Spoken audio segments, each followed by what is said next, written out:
This is Lisa from Mobile Tech Review, and this is the HTC Inspire 4G on AT&T. It will be available February 13th for $99, and it's AT&T's first HSPA Plus, nominally 4G phone.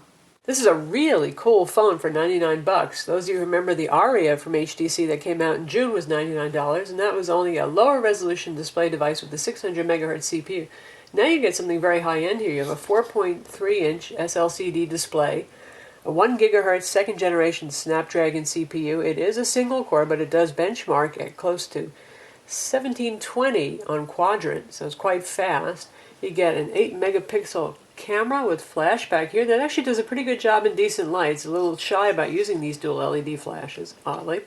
And of course, the usual Wi-Fi 802.11 and Bluetooth and a GPS as well. And it's the first phone to market for AT&T with HSPA Plus, which is what T-Mobile has been calling 4G on their network, hence the 4G name for this one. Now you can see, if we zoom in, there's a little plus next to our H, showing that we do have HSPA Plus in this area.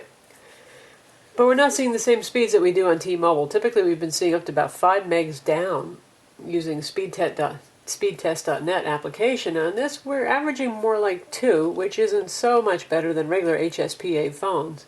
We don't know if AT&T has some more backhaul work to do or not, but it is indicating HSPA+, so we'll just find out. Internet speeds and application download speeds are excellent, however, in our heavily iPhone-saturated area where our data speeds have not been very good in the past year. So we take a look at the phone. This is running HTC Sense software, which most everybody loves. That gives you the giant flip clock with the weather here. Multiple home screens. You've got your favorite callers here, wireless controls. HTC FriendStream, your Twitter and your Facebook and all that stuff. And it does a very good job of merging contents from Twitter and Facebook with your existing contacts so you don't get duplicates. More widgets over here. You can see we've got AT&T's Live TV, which is their Uverse Mobile, which is a marriage between MobiTV and Uverse services. Blockbuster's preloaded on here. We have Google Reader. We'll take a look at that later for ebooks. It's very cool. The YouTube widget down here.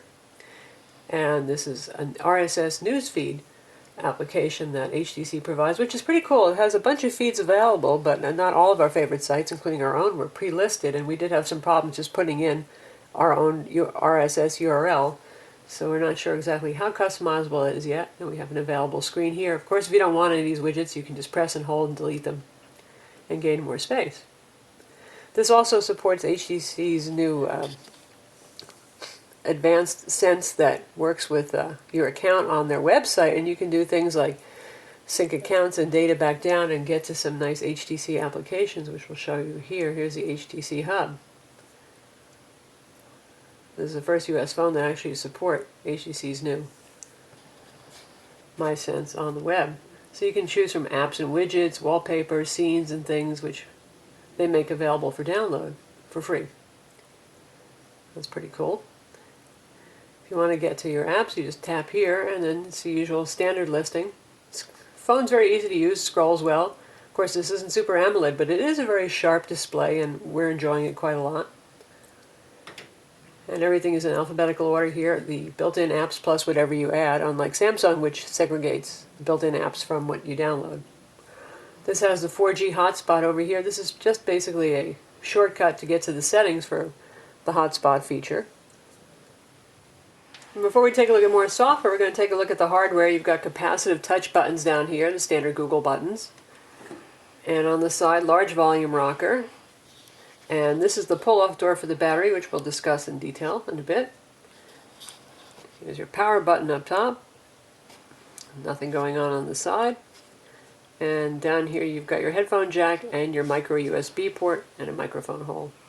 Now this phone is a little bit weird in terms of how you get into it. It's a unibody aluminum composite back, so it's one piece of metal, which is really cool.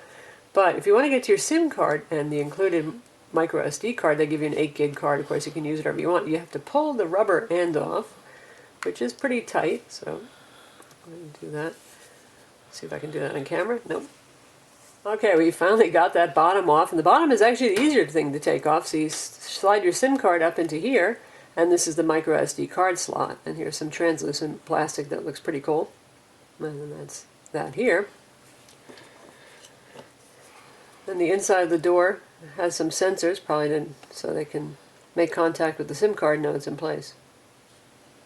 Now to get at the battery, it's in this area right here, and you can see we've actually chewed this up a little bit grabbing. You're supposed to grab from here and yank this door up. And it's quite hard to do. If you have trouble at first, I suggest find somebody with a fingernail and actually yank from behind the volume door. You get more leverage. And the battery slides into this compartment over here. Interesting design. We would love it more if it wasn't so hard to get this cover on and off, especially without chewing it up. Okay, now let's take a look at some of the software that's on here. As I mentioned, the phone is quite fast. It's not going to beat a dual-core Tegra 2 in terms of speed, but it's fast enough to actually do a good job with Flash in a web browser. We'll take a look at that in a minute. I'm just going to show you that we got HTC's footprints here, their friend stream, and all the usual Google apps like Google Maps, Gmail, Google Talk, and the new Reader, which we're going to take a look at right here. That's been pre-installed.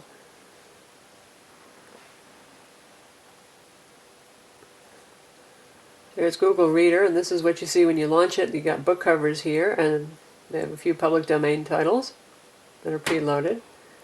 So it's a nice kind of cover flow thing. If you tap on the book you want to read, little animation, and then there it is. And this is the medium-sized font. You can switch it to however you like. And you can see the speeds are quite good.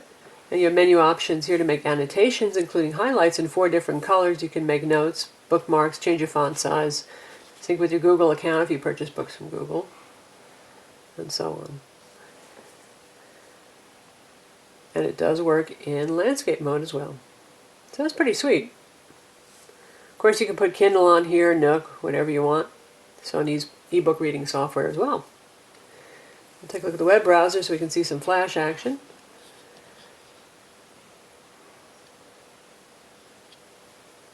We'll go to our own website, and you've got the visual bookmarks here.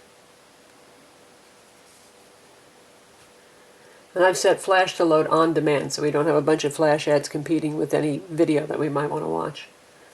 So you can see the little download symbol here in case we actually did want to see the Flash ads. And here's the speed. Pinch zooming. Works wonderfully. We'll take a look at our HP Pavilion DM1 Z review. Nice little 11.6-inch notebook, because we have a nice Flash video to look at.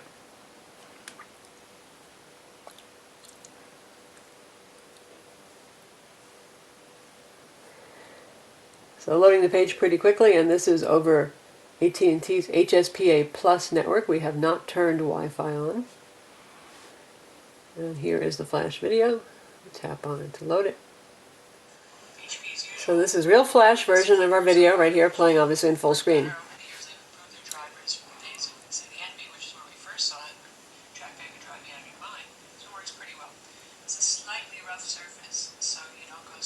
The Flash playback so far hasn't been that exciting on Android devices. We often see a lot of frame drops and a loss of sync, and this is actually one of the better that we've seen. It's doing even better actually than my Nexus S has been doing.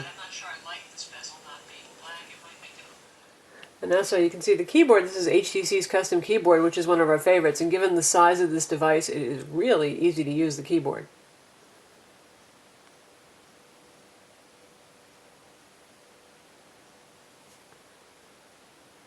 We'll check out the New York Times homepage, which redirects to the mobile by default.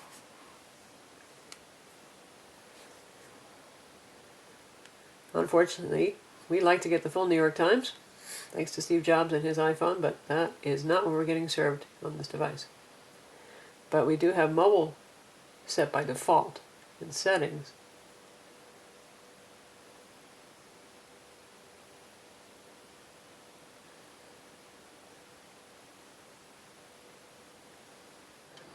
Okay, so we use that setting to turn off the mobile view mode, and here it is.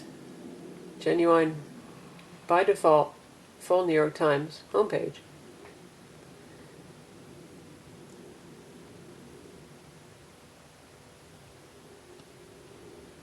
It looks like the video they have embedded on the front page.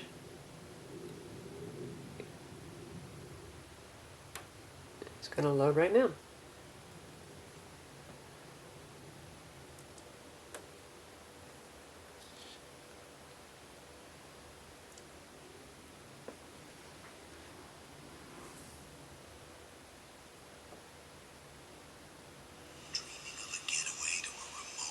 And there's a video from the New York Times homepage. Pretty nice. Now let's take a look at gaming on the HTC Inspire 4G. This is Asphalt 5. There's a demo version on here. We'll race with the Mini Cooper. We have the sound turned pretty low. We'll turn it up so you can hear it a bit more. A little bit less than half volume now. This is a pretty cool 3D racing game. That takes a while to load, clearly.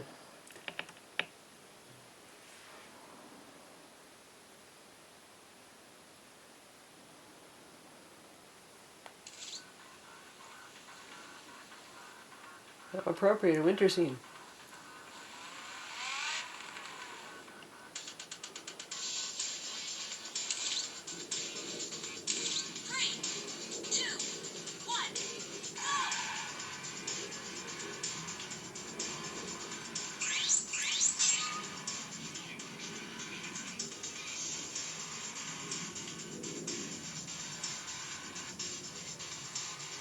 Yeah, it's looking pretty good. Plays very smoothly, uses the accelerometer, of course.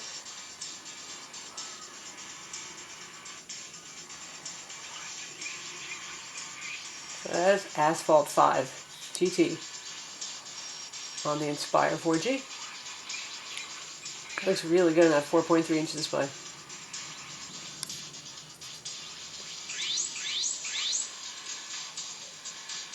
Rest of the stuff on here is pretty standard. We've got the YouTube player. Obviously, if we can play full flash that well, then the mobile YouTube player is going to do fine. We'll take a quick look at that, though, just to see how it runs.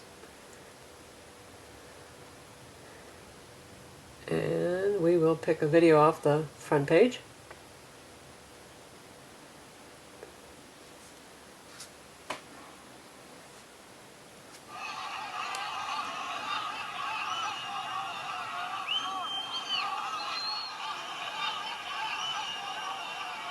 So there we have the regular YouTube player.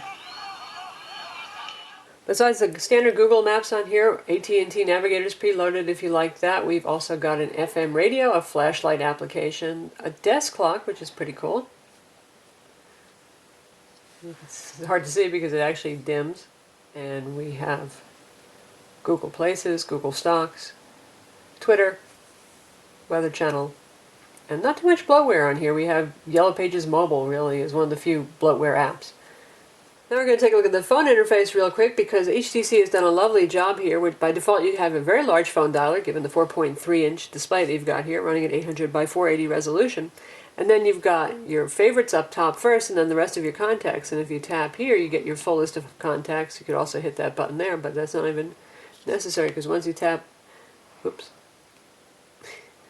because once you tap there you just get through to all of your contacts. So that's very nice. Call quality on this is superb. Very clear and very loud on both incoming and outgoing ends, making it a nice voice phone. We were going to show you AT&T Live TV Uverse, but unfortunately the service isn't ready for the device as it turns out, so we can't show you that. But it should be pretty decent. We're sure on the Samsung Focus it certainly was a pretty pleasant experience for $10 a month.